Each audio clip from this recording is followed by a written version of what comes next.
Hello and welcome to Escape to Nature, where we're coming to you live from the Amakhala Game Reserve in the Eastern Cape province. And surprise, surprise, we've been able to catch up with the lions, and no less than the little cubbies that are feeding on an eland that one of the bigger females must have killed.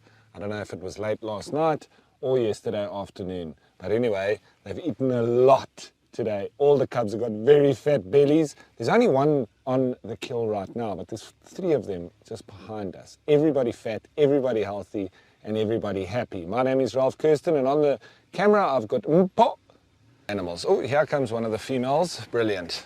Yeah, she might go and have a little bit more of a feed.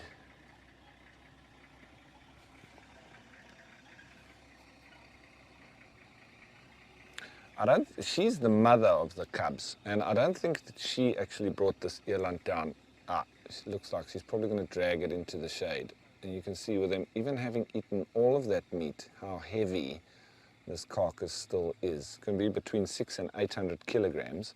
So at least they've taken off quite a bit of that weight. But like you can see, still lots of meat there. And sorry for any squeamish viewers. I should have given a disclaimer a little bit earlier. Luckily, it is just red meat, and the animal is long since dispatched. They've eaten a lot of that meat off of there. And this little one, I think he's going to probably go down and join his siblings in the thicket, which is just behind us. So he's probably going to go past us and catch up with his brothers and sisters.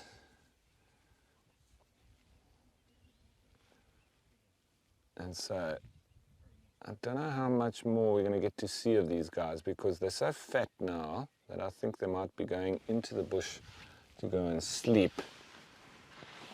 But we'll just have to see.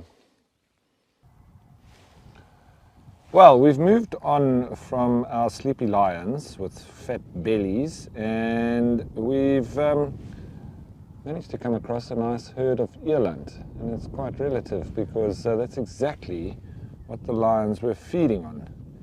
So, and as I've said previously on many occasions, these are also known as the rainbow chasers. And the animals that the Khoisan or the Bushman people used to hold in very high stead and used to follow them around, because they used to normally lead them to rain. Now, it is our largest antelope that we do have, reaching up to about 800 kilograms. You can also see how much smaller the hartebeest are than the eland.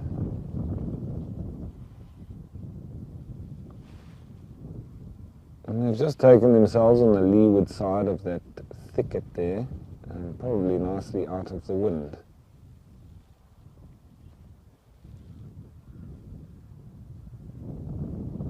The females generally have more of a fawny brown colour than the big bulls. When they get older, they turn more of a grey colour.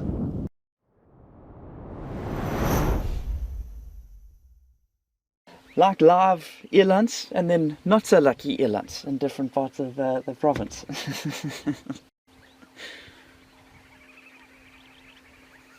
There was a single buffalo bull that had made his way down to Scotia Dam. It's kind of moved off. So the herd that we had for the past few days, they seem to have moved off to a different part of the reserve. Haven't seen them around here this morning. Remember, in cooler weather like we do have today, it is quite common for those buffalo to kind of, they tend to move off into some of the thickets. Potentially a little bit warmer down that side.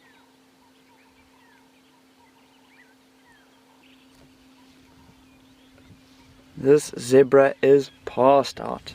That is a solid sleeping session going on right there.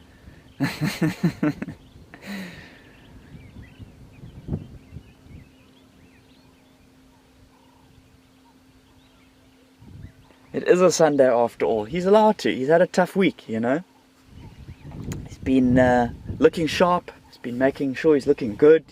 He's been feeding quite a lot. It's been tough for him. So plenty of male Nyala on this side of the clearing here. And you can see we've also got 1 or 2 rhino in the background there, as well as ostrich.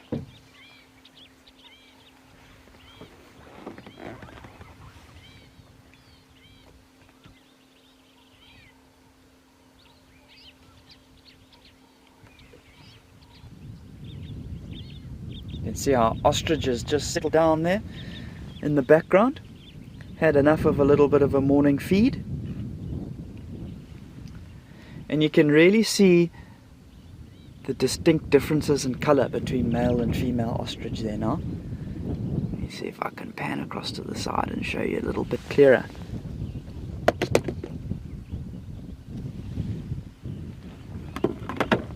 So obviously there on the left hand side we've got a nice female ostrich with the greyer colours. We have a Cape wagtail, not a Cape longclaw. You can see how he bobs his tail up and down quite often. That's obviously one of the key characteristics of the species. And quite a bit of bird life going on here. Another Cape longclaw that we've got here.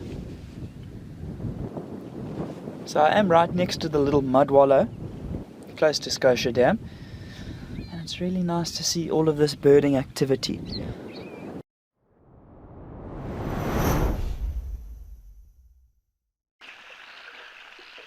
It's always quite fascinating to see just how the different interactions go within the different harems that come and join us.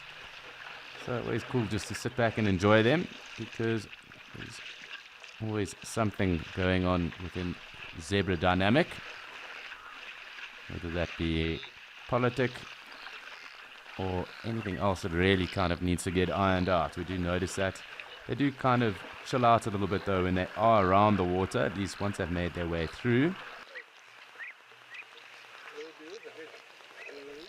We're just having one final little look around, see if no one else is approaching. Doesn't look like that will be the case though. But we can't complain, we've had a lot going on today. It really has been action-packed. And no doubt that action will continue later on in the sunset safaris. Sure, lots to be said and going on around there too. Of course, a lovely Sunday afternoon. But it is sadly that time of the day. And we do have to say thank you very much for joining us. Of course, do stay tuned for later on. Lots of action to follow. Of course, do join us again tomorrow morning, 8:30 CAT, for another wonderful escape to nature. But on behalf of myself and the rest of the team, wishing you all a fantastic Sunday from here on out. And of course, a very good start to your week tomorrow.